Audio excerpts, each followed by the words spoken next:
본 방송에서 제공하는 투자 정보는 투자 판단에 대한 조언입니다. 방송에서 제공하는 주식의 가치, 가격 상승 및 하락에 대해서는 방송사에서 보장하지 않습니다. 여러분 안녕하세요. 오늘도 장마감 끝까지 든든하게 함께하겠습니다. 마감인방 60분의 승부 최슬기입니다. 오늘 시장 코스피나 코스닥 지금 현재 움직임이 좀 엇갈리고 있는 모습인데요. 종목별로도 현재 희비가 교차하고 있습니다. 지금 이 시각 현재 시장 상황부터 먼저 체크해 보도록 하겠습니다. 새해가 들어서 금융주들의 움직임 정말 놀랍습니다. 오늘도 금융주들 상당히 강한 모습 보여주고 있는데요. 이 배당락 이후에 배당보다도 훨씬 더 주가가 많이 빠져서 참 걱정이다. 곡소리까지도 들려왔던 금융주들. 하지만 어제도 그렇고 오늘도 그렇고 상당히 강한 모습 보여주고 있습니다.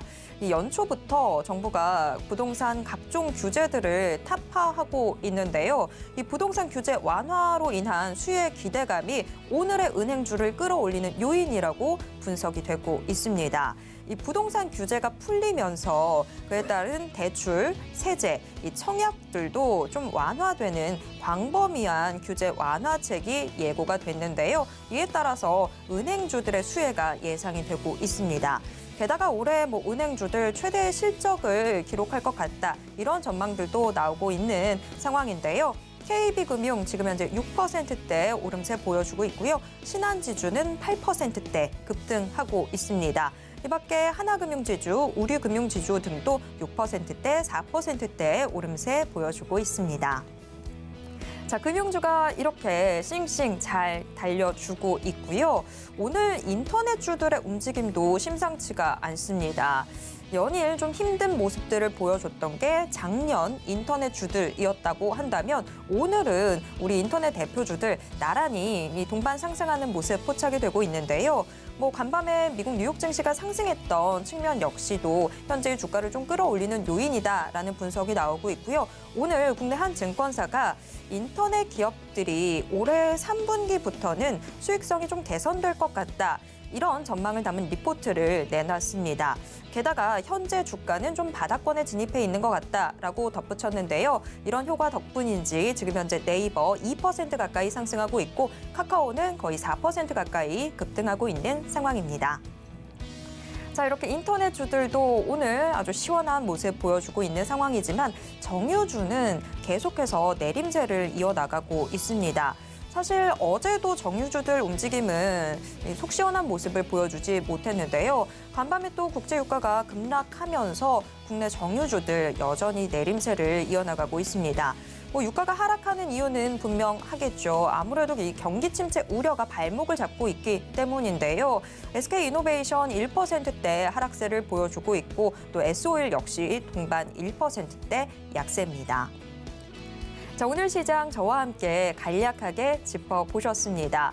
오늘 좀 종목별로 또 시장으로도 상당히 움직임 엇갈리고 있는 상황인데요. 이런 상황 속에서는 우리는 대체 어떤 전략 취하면 좋을까요? 오늘도 마감인방 60분의 승부와 함께해 주시길 바랍니다.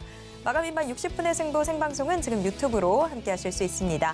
유튜브에서 서울경제TV 검색하신 후에 실시간 스트리밍 방송으로 함께해 주세요. 자, 그럼 마감인방 60분의 승부 시작합니다.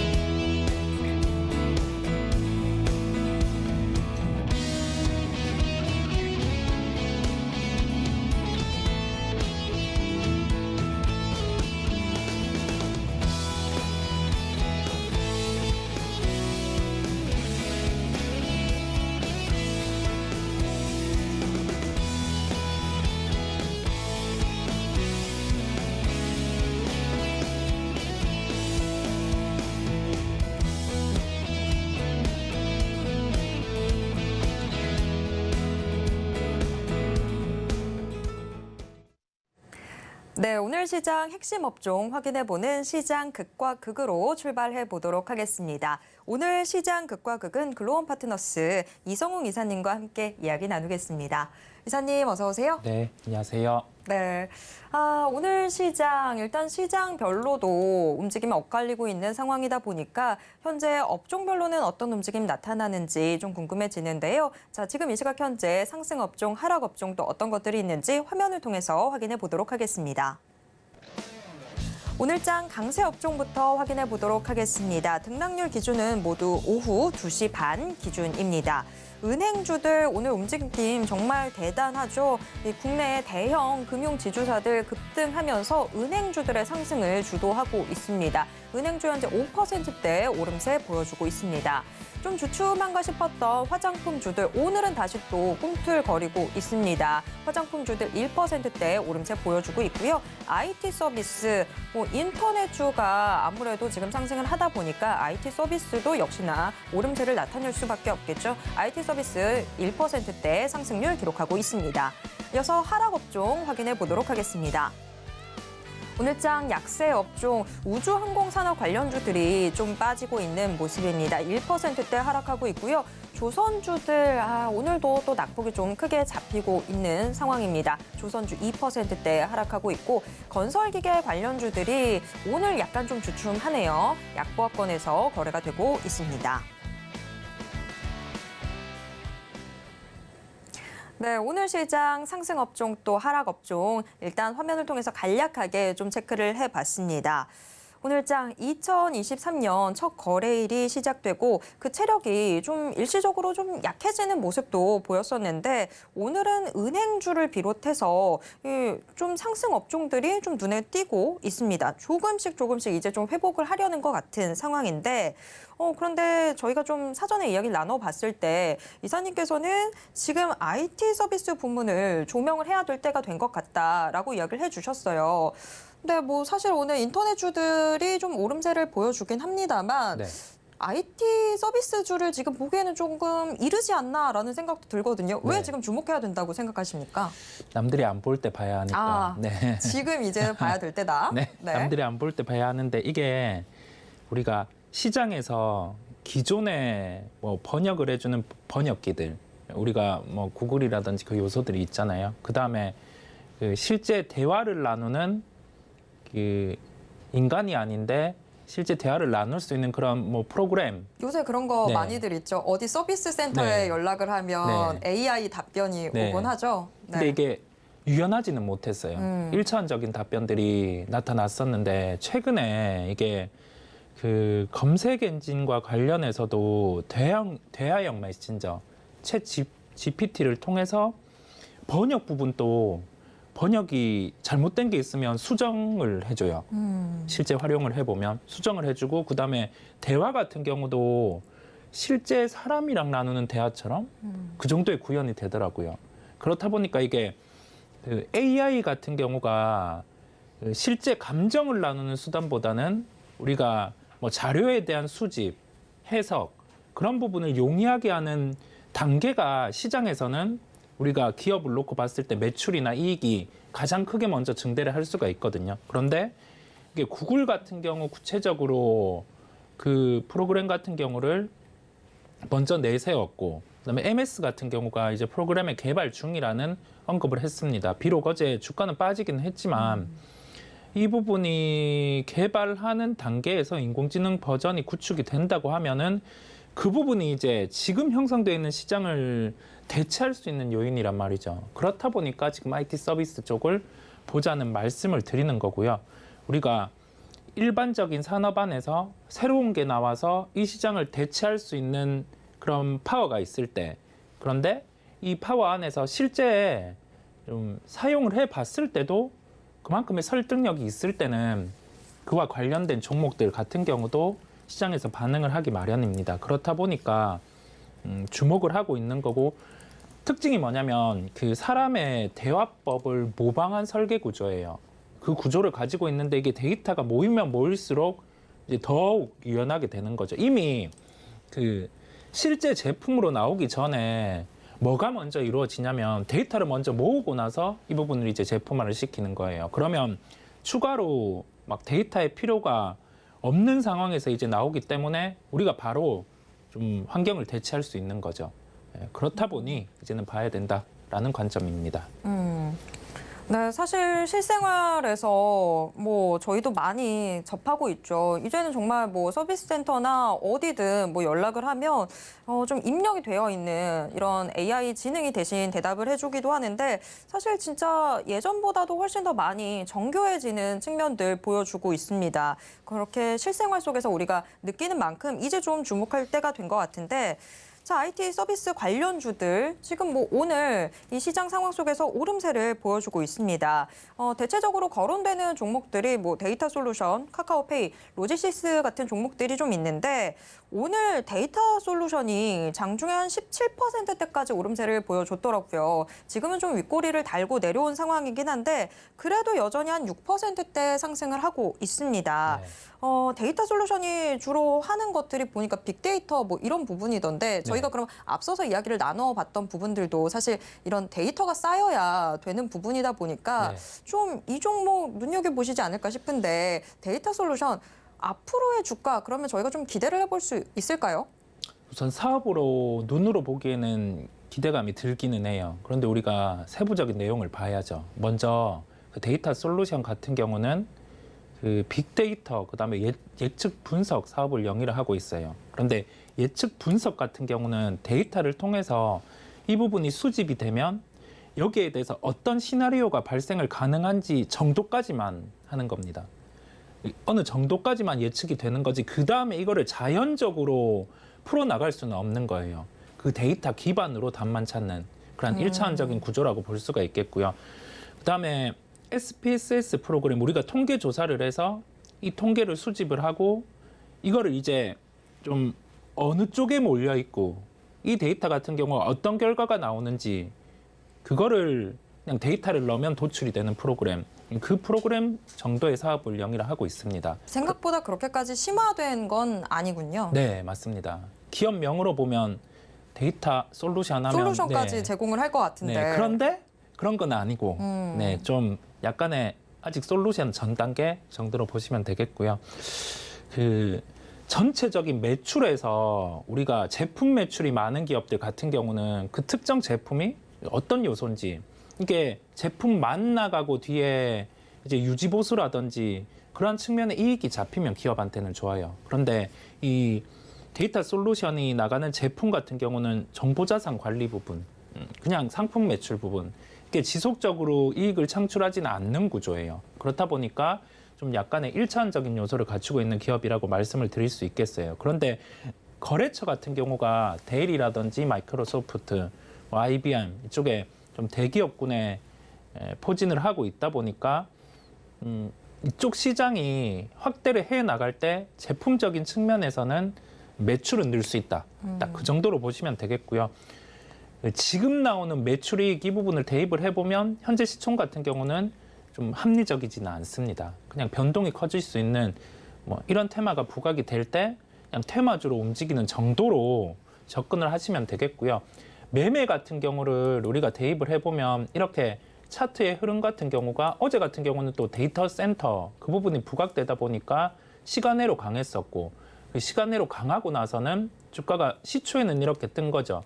시가 대비해서 고가를 쫙 이렇게 상승을 시켰다가 지금은 조정이 나와 있는 상황인데 이런 단기적인 이 평선 구간을 아직 깨지는 않고 있어요. 그러면 이 정도의 가격대, 깨지 않는 가격대에서는 변동성이 다시 한번 위로 커질 수도 있습니다. 그때 매매 정도로 보시면 되고 메인이 될 수 있는 종목 같은 경우는 뭐냐면 네이버예요. 네이버 검색 엔진 부분 이와 연계해서 좀 확장할 수 있는 사업력 인프라가 있기 때문에 네이버를 중심으로 보는 게 맞고 그래서 지금 시장에 보면 네이버 카카오가 강한 현상이거든요. 이렇게 큰 그림 안에서 우리가 너무 테마적인 요소의 종목만 접근을 하기보다 가장 중심이 될 수 있는 종목이 뭔지 그것을 찾아서 매매에 대입을 하시는 게 낫겠습니다. 네, 데이터 솔루션이 오늘 장중에 좀 급등하는 모습을 보여주긴 했습니다만 아직까지 큰 기대감을 갖기에는 조금 이른 감이 있는 것 같습니다. 사업적인 측면으로 살펴봤을 때도 아직 뭐 그렇게 굉장히 고차원적으로 사업을 전개한다기보다는 이 데이터 수집들 해놓고 솔루션 나오기 그 직전까지의 단계들을 좀 이행을 하다 보니까 뭐 매출로는 어느 정도 나올 수는 있겠지만 여기에 바로 너무 큰 기대를 갖는 건 다소 좀 위험해 보입니다. 오히려 여러 가지 측면들을 고려를 해봤을 때 지금 이쪽 측면에서는 역시나 또 네이버가 안정적인 모습들을 보여주지 않을까라고 이야기를 해주셨습니다. 자, 지금 이렇게 IT 서비스주들 좀 강세 부분들을 좀 잡아봤는데 결국엔 또 네이버 이야기가 나오네요. 자, 반면에 오늘 하락하고 있는 부분들 좀 더 체크를 해보도록 하겠습니다. 오늘 우주항공 관련주들이 좀 빠지고 있는 모습입니다. 우주항공 뭐 작년에도 계속해서 뭔가 터질 듯 해주기도 했고 뭐 실적 부분에서도 이젠 조금씩 기대를 해볼 수 있겠다라는 이야기들이 나왔었는데 결국에는 오늘 시장에서는 다시 또 흔들리는 모습이 나오고 있습니다. 우주항공 관련주들 오늘 이렇게 빠지는 이유부터 먼저 좀 체크를 해볼까요? 최근에 우주항공과 관련된 종목들은 작년으로 거슬러 볼게요. 작년 말쯤 해서는 이제 수주가 계속 나오다가 좀 중단이 됐었고 이게 수주가 틀어진다는 게 아니라 초중반에 나온 수주가 이제 실제 이익에 반영이 됐고 그리고 나서는 주가가 좀 쉬었어요.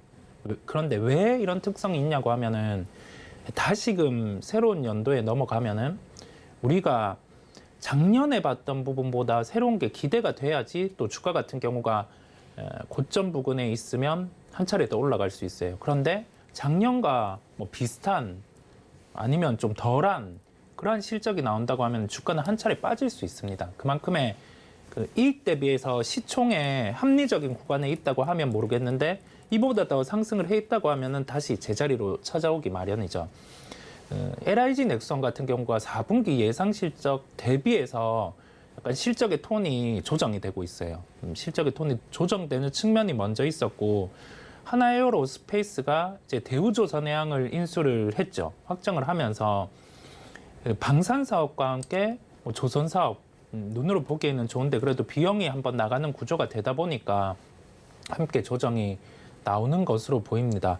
그리고 최근에 기관의 매도 같은 경우가 나타나는 업종들, 대표적으로 방산이라든지 건설기계 이쪽 같은 경우가 수급의 매도가 한 번이 나오면 이게 마무리될 때까지 주가는 좀 가파르게 조정이 나오는 경향이 있어요. 그러면 우리는 여기에서 생각해 볼 수 있는 거죠. 어느 정도의 합리적인 시가총액이 됐을 때 방산이면 방산 이 업종 같은 경우가 달라질 게 뭐가 있을까? 합리적인 가격에 왔는데 주가가 상승을 하려면 달라질 게 있어야지 상승을 할 거잖아요. 그러면 수주에 대한 스케줄이라든지 그러한 점을 대입해서 체크를 해볼 필요가 있겠고요. 실제 수주 같은 경우가 올해 상반기에 나올 수 있다고 하면 그런 종목 같은 경우는 이제 이익 대비해서 시총이 어느 정도 합리적인 구간까지 조정이 나왔을 때는 매수가 가능한 겁니다. 그런 시각으로 연결해서 보시면 되겠고, 근데 이게 합리적인 시총 구간에 돌입을 했음에도 불구하고 계속 뭐 예를 들면 기관의 차익이 계속 나오고 있단 말이죠. 근데 그러면은 그 매도가 마무리되는 시점에 접근을 하는 게 더 낫습니다. 왜냐하면 실제 이 형성된 가격보다 수급 같은 경우가 매도가 더 우위에 선다고 하면은 가격은 더 밀려내려 갈 수 있기 때문이거든요. 그렇다 보니까 그 두 가지 특성을 기억을 하고 대응을 하시면 되겠습니다. 네. 지금 뭐 이야기를 해주시면서 LIG 넥스원 이야기도 조금 해주셨는데 실적에 대한 부분들이 지금 좀 조정이 되면서 오늘 LIG 넥스원 뭐 하락하고 있다 이야기 잠깐 해주셨습니다. 그런데 지금 뭐 새해 이제 겨우 4거래일인데 4거래일 내내 LIG 넥스원이 음봉을 만들고 있는 상황이거든요. 네. 좀 과도하지 않나라는 생각도 들기는 해요. LIG 넥스원 앞으로의 주가 대응은 저희가 좀 어떤 식으로 전략을 짜야 될까요? 네, 우선 실적에 대입해서 한번 말씀을 드려볼게요. 그 연간으로 예상되는 LIG 넥슨의 실적 같은 경우가 보면은 내년 예상 실적이 한 2,290억 정도 영업이익이에요. 지금 시가총액이 한 1조 7천억 원 정도 됩니다. 우리가 그러면 그 방산업종들이 받는 이익 대비 멀티플을 대입을 해봤을 때는 우선은 2조 정도의 시총은 유지는 돼야 돼요. 그런데 지금 1조 7천억이면 아까 얘기 드린 것처럼 합리적인 시총보다는 주가가 아래에 있어요. 근데 바로 매수가 아니라는 점이 뭐냐면 수급을 통해서 보면 지금 가장 먼저 방산에 대해서 매수가 들어왔던 외국인 창구 같은 경우 12월 28일 배당 이후부터 일단은 매도를 계속하고 있고요. 그다음에 최근에 기관 쪽의 수급, 그다음에 금융투자 이쪽 중심으로 매도가 나오는 종목 같은 경우는 이 잔고가 마무리될 때까지는 우선 나오는 경향이 있어요. 그렇다 보니까 결론은 뭐냐면 2조 원 정도의 시가총액이 합리적인 시가총액임에도 불구하고 1조 7천억이면 눈으로 보이기에는 싸다고 할 수 있는데 이런 수급 같은 경우는 그런 합리적인 시총을 따지지 않고 본인의 물량들이 마무리될 때까지 우선은 매도가 나오는 특성이 있다 보니까 이런 수급까지 함께 체크를 하면서 이런 매도가 마무리됐을 때 그때 진입을 하시는 게 낫다는 결론이겠습니다. 그냥 정말 단순히 지금 현재 상황만 놓고 보면 좀 싸 보일 수 있겠지만 저희가 좀 더 시간을 갖고 기다려봐야 되겠네요. 자, 이렇게 LIG 넥스원까지 오늘 시장 상승업종 또 하락업종 같이 좀 둘러봤습니다. 오늘 시장도 굉장히 뭔가 속 시원한 그런 움직임들 보여주지는 않는 상황인데 이런 시장 상황 속에서 지금 이성웅 이사님이 주목하고 있는 종목은 어떤 종목일지 궁금합니다. 자, 현재 이사님의 탑픽 어떤 종목일까요? 뭐 IT 쪽 서비스 얘기를 했다 보니까 우리가 작년에 소외가 되었고 근데 소외가 되는 환경에서 주가는 이익 대비해서는 시가총액이 비싸기는 하죠. 한 6조 원 정도다 보니까 비싸기는 한데 그럼에도 불구하고 바뀔 수 있는 환경이 나타나면 그러한 종목들은 주가가 강할 수 있어요. 그래서 카카오페이를 말씀드리겠고요.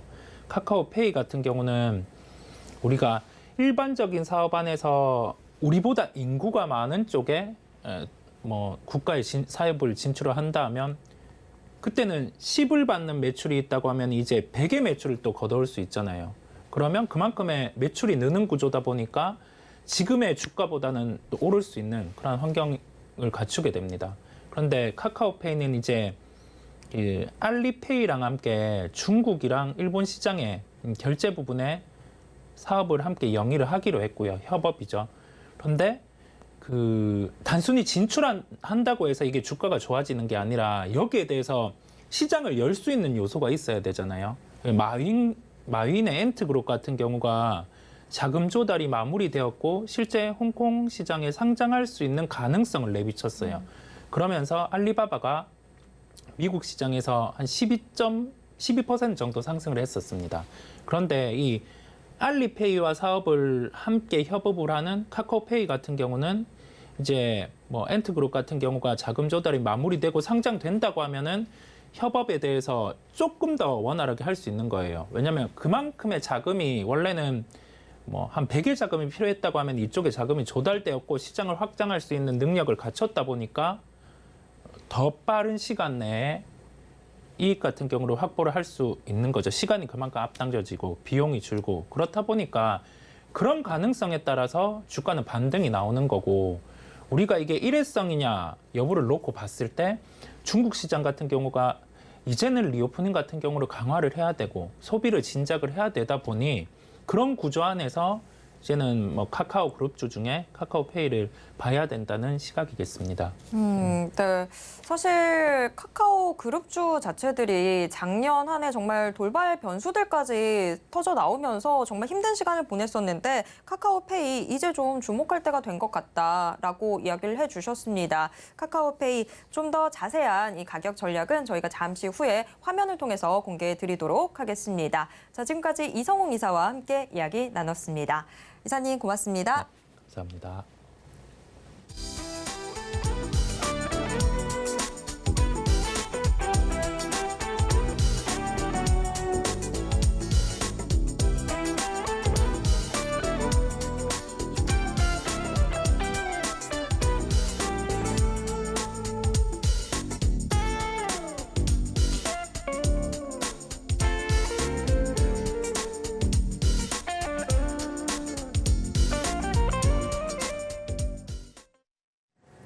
네, 이제는 슬슬 내일장에 대한 고민도 해결을 해보도록 하겠습니다. 내일장 고민은 지금 이 시간 내일런 통해서 해결해 보시길 바랍니다. 자, 오늘의 내일런은 거인 리서치 곽영훈 대표님과 함께 이야기 나눠보도록 하겠습니다. 대표님 안녕하세요. 네, 안녕하십니까. 네. 자, 대표님, 일단 저희가 좀 지난번에 이야기 나눴던 종목부터 좀 저희가 이야기를 나눠봐야 될 것 같습니다. 제주항공을 작년 12월 22일에 좀 언급을 해 주셨었는데요. 제주항공, 그때 바로 방송 다음 날 시초가 13,650원 기록을 한 이후에 28일에 15,400원 선까지 터치를 해줬습니다. 일단은 뭐 저희가 좀 수익의 맛을 봤다고 할 수 있겠는데, 하지만 좀 항공 여객 회복으로 경영 정상화의 속도를 내고 있는 이런 국내 항공업계가 중국발 악재 때문에 조금 힘들어지지 않을까라는 생각도 들어요. 뭐 오늘부터 다시 또 중국발 입국자들 좀 제한이 되는 그런 상황인데 좀 앞으로 제주항공은 좀 어떤 움직임 보일 거라고 생각하시는지 일단 이 부분부터 먼저 좀 여쭙겠습니다. 네네, 단기적으로 봤을 때는 중국의 입국자에 대한 어떤 규제 이슈는 뭐 항공주에 좀 부정적 영향을 미치는 것으로 우리가 좀 추측해 볼 수가 있는데 좀 큰 그림으로 좀 보게 된다면은 단기적인 이슈다라는 말씀을 좀 드리고 싶어요. 그리고 또 앞전에 이제 항공주가 이제 주목을 받았던 이유는 일본 쪽에 빗장을 열므로 인해서 한국 방문객 수가 늘고 중국 쪽, 또 일본 쪽에 유입되는 그 방문객 수가 늘었기 때문에 이 항공주가 올랐던 거거든요. 그런데 중국에서 위드 코로나로 가면서 개방 좀 규제를 좀 완화시키면서 중국 쪽에 이제 출입국자가 좀 많아짐으로 인해서 항공주가 올라가게 됐던 거죠. 근데 중국 쪽에 이제 포지션이 큰 회사는 뭐 제주항공입니다. 제주항공. 그래서 제주항공을 그때 추천을 좀 드렸고요. 최근에 이제 단기적인 어떤 중국 이슈 관련해서 중국 소비주에 대한 부분들이 주춤하고 있습니다만은 저는 지금은 오히려 매수의 기회다라고 생각하고 있어요. 그래서 뭐 항공주라든가 뭐 화장품 관련된 주라든가 그밖에 면세점주라든가 이런 중국 소비주 같은 경우에는 그동안에 많이 올랐기 때문에 가격 조정이 진행되는 거고 그 사이에서 매수 포인트를 잡아서 진행해야 된다. 결국에는 위드 코로나로 가면서 주가는 다시 올라갈 것이다. 중국 쪽에 코로나 확진자 수의 피크아웃이 될 거다라고 기대가 되는 시점은 이번 달 말 정도가 되기 때문에 제가 볼 때는 지금 항공주는 꾸준히 관심을 갖고 분할해서 대응하시면서 좀 투자를 하신다면은 좋은 성과를 볼 가능성이 있고 매수를 했는데 주가가 밑으로 이제 빠지게 되는 현상이 나와준다면은 그거는 시차를 두고 추가 매수 전략을 취한다면은 추후에 좋은 성과 날 가능성이 대단히 높다. 따라서 지금은 매수 전략으로 일관하시는 게 현재로서는 바람직한 투자 전략이다라고 얘기를 하겠습니다. 네, 자, 제주항공. 뭐, 오늘 아무래도 중국발 입국자 제한 이야기들 나오면서 앞으로가 좀 걱정이 된다라고 생각을 했었는데 오히려 매수 기회로 활용을 해볼 수 있겠다라고 이야기해 주셨습니다. 여러분들 투자에 참고해 보시길 바랍니다. 자, 그러면 이제 내일장 문 열리자마자 주목하면 좋을 업종, 대체 어떤 업종인지 화면을 통해서 공개하겠습니다. 내일장 시초가 공략 업종 지금 공개하겠습니다. 네, 반도체 업황이 살아나야 될 텐데요. 자, 반도체 후공정 장비가 선정됐습니다. 네, 반도체 후공정. 일단 뭐 반도체 업황 자체가 살아나야 우리가 주목을 해볼 수 있을 것 같은데 지금 현재까지는 아직은 반도체 겨울을 겪고 있습니다만 그래도 많은 이 전문가들, 증권사들 반도체 업황이 2분기 이후부터는 좀 업황 회복 가능성이 보이는 것 같다라는 이야기들도 해주고 있습니다. 자, 그러면 지금 대표님이 반도체 후공정 장비 쪽에 주목하고 계신 이유 먼저 들어보도록 하겠습니다. 네네. 이제 반도체 전반적인 스토리를 먼저 좀 말씀을 드려야 될 것 같고요. 거기에서 좀 디테일로 들어갔을 때 두 가지 이슈 중에 하나가 반도체 후공정 패키징 쪽의 후공정이다라고 얘기를 하겠습니다. 이 반도체 주가에 대한 전망은요. 현재 지금 지난 4분기까지 좀 좋지가 않았고 올해 1분기도 그렇게 좋게 예상되는 것 같지는 않습니다. 그런데 서서히 또 그 세액 공제 혜택이라든가 이런 제도적인 어떤 흐름이 나아줌으로 인해서 이 반도체 업종이 전날에 아주 핫하게 올라갔던 거죠. 세액 공제가 이루어지는 부분에 대해서는 주가의 이제 하방 경제성을 확보를 해주는 중요한 요인이라고 판단이 되지만 근본적으로 주가를 반도체 업황을 개선시킬 수 있는 근본적인 이슈는 좀 아니지 않겠나. 그래서 이 반도체 투자 세액 공제 확대 추진은 너무나도 좋습니다. 그래서 하방을 확보했다고 판단되고 반도체 업종에 대한 그 하방 확보가 생각보다 이로 인한 빠르게 좀 진행이 됐다고 말씀드리고 앞으로 그러면 반도체주가 올라가려고 하면은 일단 시장 유동성이 이제 증가가 되는 시점이 돼야 되는데 글로벌 유동성 정책적인 측면에서 봤을 때는 아직은 좀 멀었고 또 페드에서 하는 얘기는 아직까지는 시장 유동성을 증가시키지 않는다라는 쪽으로 매파적인 성향을 보여주고 있기 때문에 이 반도체 업종이 전반적으로 올라가는 것은 쉽지 않은 얘기인 것 같다라고 생각을 해볼 수 있을 것 같아요. 따라서 지금은 저점에서 좀 분할해서 매수해주는 전략이 좀 맞고 시차를 좀 크게 두고 매수해주는 전략이 맞지 않겠나 이렇게 좀 생각하고 있습니다.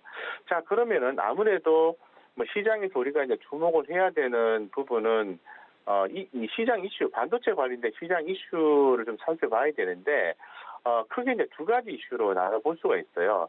첫 번째는 이제 사파이어 레피드스의 출시에 의한 하이엔드 서버에서 이 반도체 탑재량 증가가 서버 출하량 부진 악영향을 상쇄할 것이다라는 부분이거든요. 그래서 인텔의 5월에 사파이어 레피드 생산 확대 이 부분에 의해서 DDR5가 이제 주목받게 되는 거죠. 그래서 전일도 보면은 이제 기판 쪽인 뭐 신텍이라든가 TLB라든가 뭐 코리아 서키트 이런 종목들은 있었던 거죠. 요게 이제 시장에서 보는 첫 번째 이슈고요. 두 번째 이슈는 제가 주목하는 건데요. 뭐 삼성전자가 반도체 패키징 초격차를 위해서 지금 애를 좀 쓰고 있다. 회사를 하나 인수를 하겠다라는 내용이 나왔지 않습니까? 그래서 그런 부분을 좀 고려했을 때 앞으로 반도체 패키징 쪽의 사업은 좀 더 이렇게 주목을 받을 수밖에 없다. 그래서 엠코라는 미국의 이제 상장된 회사인데요. 우리나라 전신의 아남전자입니다. 그래서 이 회사를 인수하게 되는 경우에는 삼성전자 같은 경우에는 반도체 패키징 부분에서 뭐 어떤 TSMC와 나란히 할 수 있는 환경을 마련하게 되게 되는 거죠.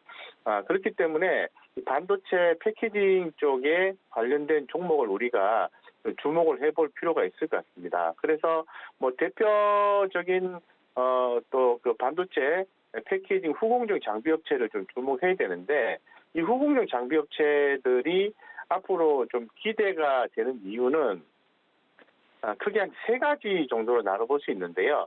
이 반도체 전공정 단계에서 미세화 한계에 직면하면서 적층 패키징 등 후공정 기술을 통한 성능 개선이 확대될 것을 예상한다라는 부분이 하나 있고요. 두 번째는 후공정 기술의 응용처가 확대되고 있다라는 부분입니다. 이 말은 무슨 말이냐 하면은 시스템 반도체를 얘기하는 거거든요. 그래서 지금 뭐 제한된 응용처라 하면은 뭐 AI라든가 자율주행, 5G 이런 다양한 응용처를 얘기하는 건데 지금 글로벌 시장에서 이제 반도체의 그 비중을 보면은 메모리 반도체 30%, 비메모리 반도체 한 70% 정도가 차지하고 있지 않습니까? 그래서 지금 비메모리 반도체의 성장세가 이러한 뭐 응용처의 어떤 그 다양화, 제한된 어떤 응용처 적용에 의해서 비메모리 반도체 시스템 반도체가 성장할 수밖에 없다라는 부분입니다. 뭐 세 번째는 이제 후공정 기술 고도화 관련해서 이 후공정 장비 수요가 이제 증가가 이제 기대가 된다라는 부분이에요. 그렇기 때문에 이 올해 2023년도에 투자가 전반적으로 축소가 되고 있는 국면에서 어떤 그 뭐 위기가 아닌 기회로 또 관련된 종목들에 대해서 특히 이제 후공정 반도체 기업에 대해서 주목하는 게 좋겠다. 그러면 우리가 이제 종목을 어떤 종목들을 봐야 되냐 하면은 기본적으로 파크 시스템스라든가 뭐 이오테크닉스라든가 한미 반도체라든가 뭐 이런 종목들을 전반적으로 좀 봐야 되겠죠. 그래서 지금 주가 흐름은 어제 한 차례도 반등을 했습니다만 오늘 좀 쉬어가는 모습입니다. 이럴 때 우리가 좀 관심을 갖는 게 좋지 않겠나 생각하고 있습니다. 네, 지금 뭐 말씀 중에 이미 좀 종목 이름들도 거론이 되긴 했는데 그 종목들 중에서 대표님이 주목한 종목은 어떤 종목인지 지금 공개하겠습니다. 내일장 시초가 공략 종목 어떤 종목일까요? 지금 공개합니다. 네, PCB 기판 관련주로도 같이 또 분류가 되기도 하는 이오테크닉스가 선정이 됐습니다. 자, 이오테크닉스 저희가 왜 주목을 해야 될까요, 대표님?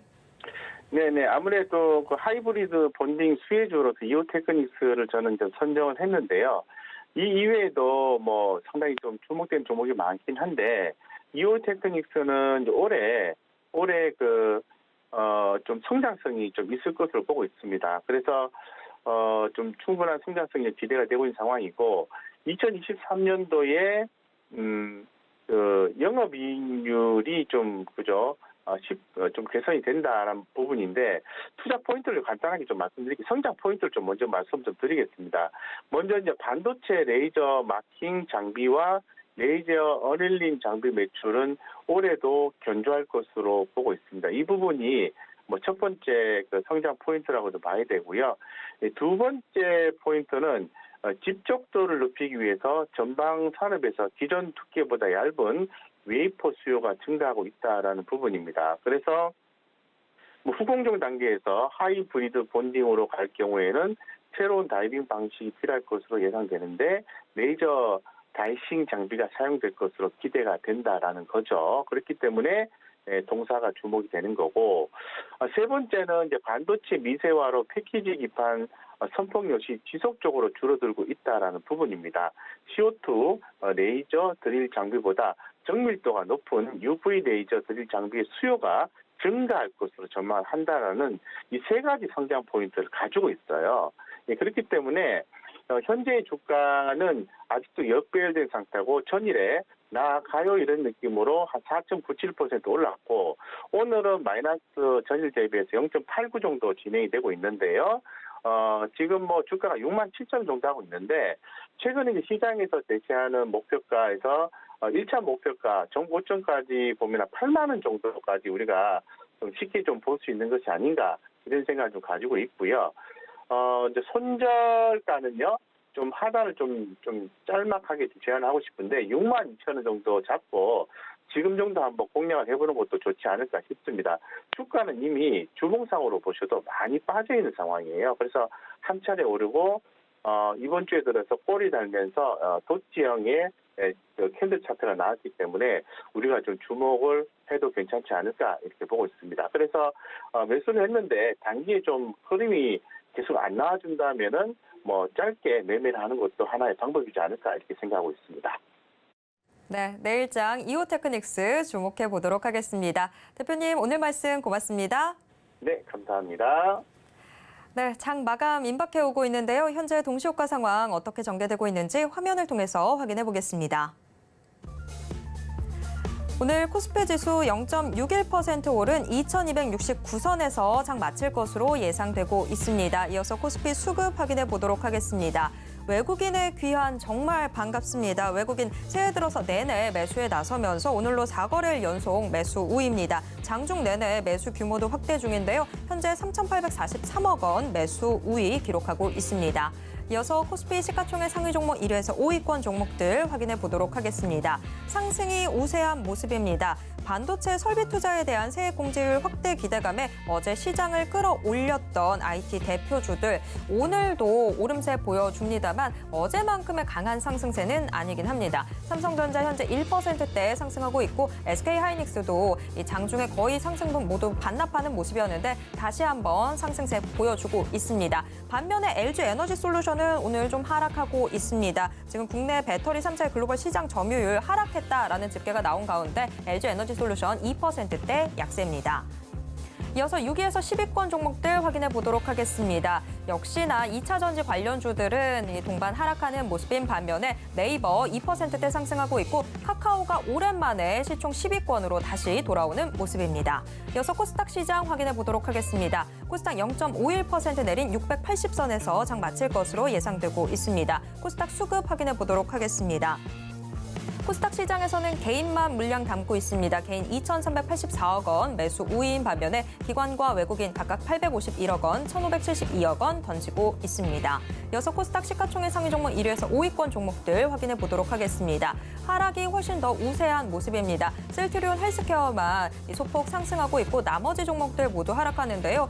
코스피에 이어서 코스닥 시장에서도 2차 전지 관련주들은 움직임 무겁습니다. 에코프로비엠 1%대 하락하는 가운데서도 코스닥 시총 1위 자리는 지키고 있습니다. LNF는 훨씬 더 낙폭이 큽니다. 3%대 하락하고 있습니다.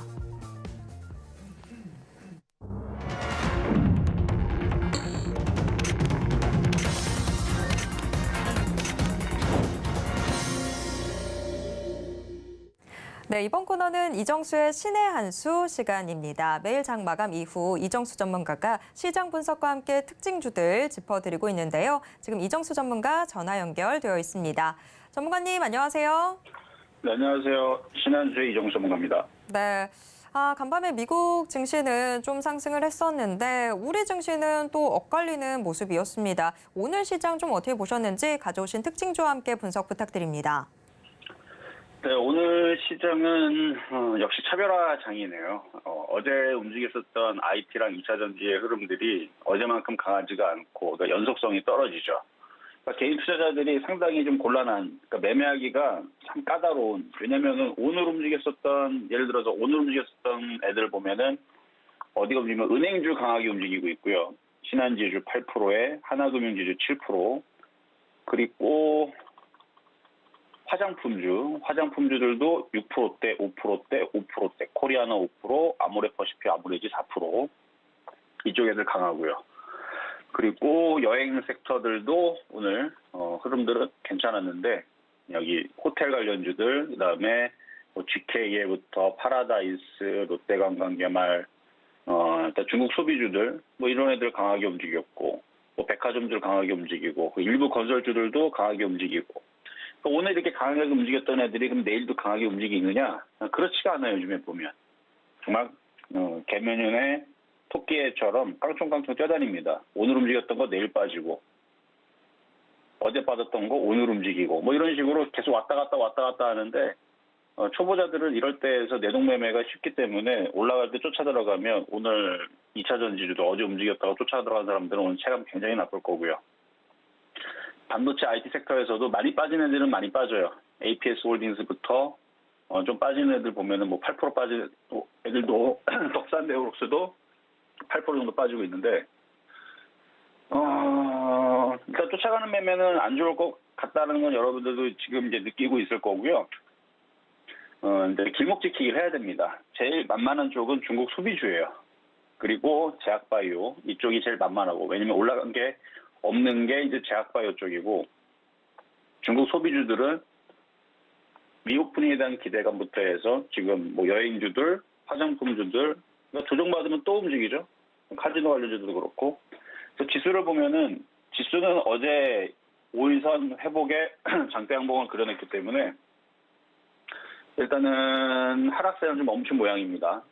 그러니까 이 하락을 또다시 가중화시키려면, 그러니까 2200이 또 깨지려면 우리나라 시장 자체적으로 큰 악재가 나오지 않는 이상 미국 시장만 바라보면 될 것 같습니다. 미국이 이렇게 크게 떨어지지 않는 이상, 나스닥이 만으로 깨지지 않는 이상은 우리나라도 일단 버틸 것 같고요. 유럽 시장이 어제 강하게 끝났습니다. 그러니까 유럽 시장, 뭐 프랑스, 독일, 영국 이쪽 시장이 저렇게 떠 있는 상태에서 고점을 돌파해주면 참 좋겠지만 지금 뭐 장 분위기를 봐서는 돌파할 것 같지는 않지만 그래도 돌파해주면은 고마운 거고, 돌파가 되면 미국 시장도 크게 빠지진 않을 테니까요. 그래서 유럽 시장이 크게만 빠지지 않고 이렇게 박스권에서만 잘 버텨만 주면, 미국 시장도 나스닥도 다우만 잘 버텨만 주면 우리나라 시장도 2,300 안착과 1차 목표치, 2차는 2,350, 3차는 2,400. 한 2,400 정도 올라오면은 12월 달에 여러분들이 매매하다가 배당목으로 들어갔다 물린 부분들은 다 빠져나올 수 있을 거로 보입니다. 2,400만 가면. 그러면 여러분들이 해야 될 전략은 연초장에서 시장이 들어주거나 어느 정도 올라오면 탈출이에요. 탈출.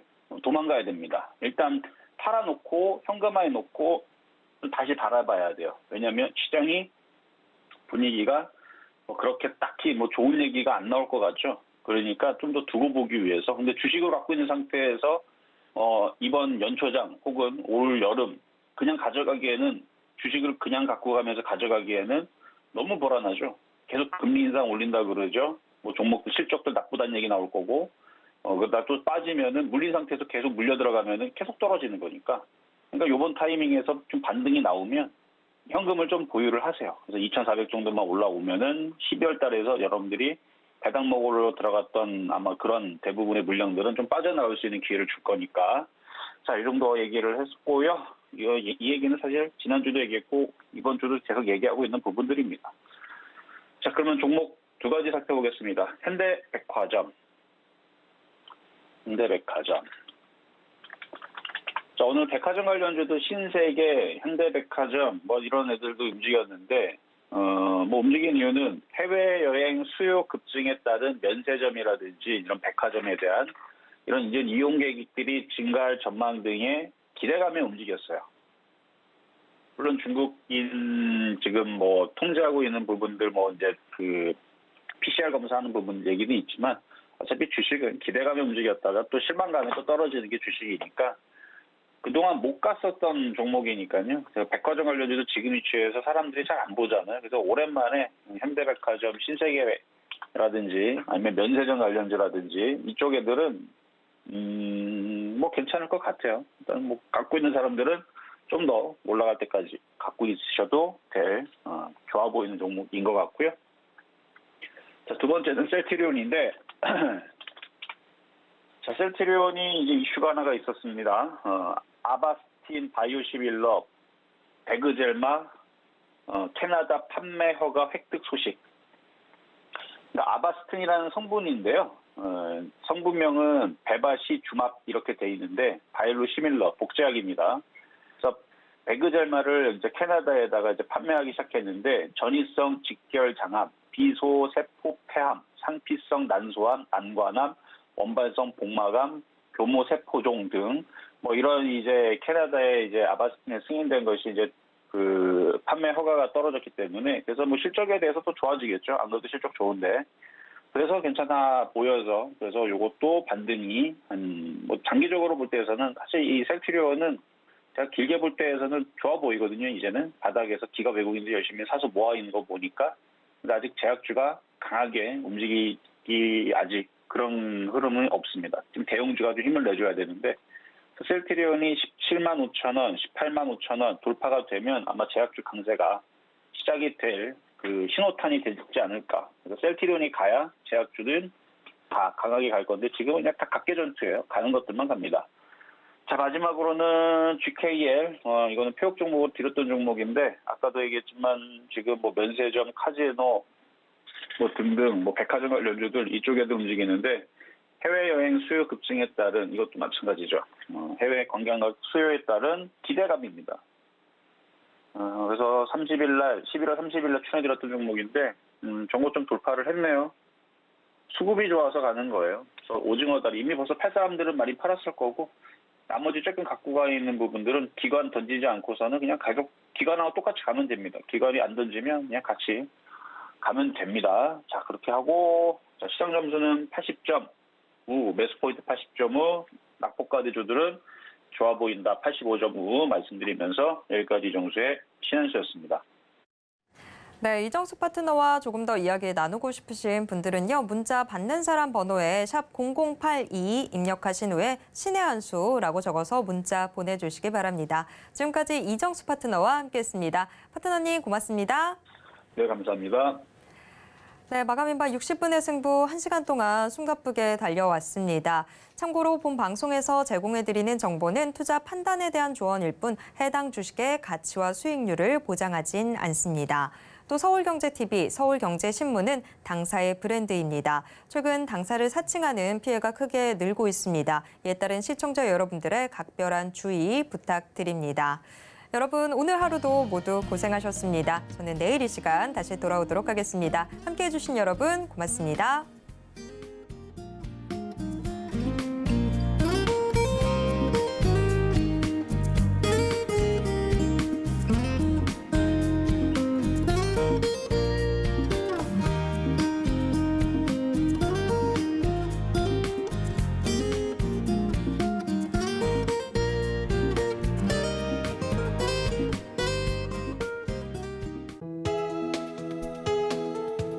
본 방송에서 제공하는 투자 정보는 투자 판단에 대한 조언입니다.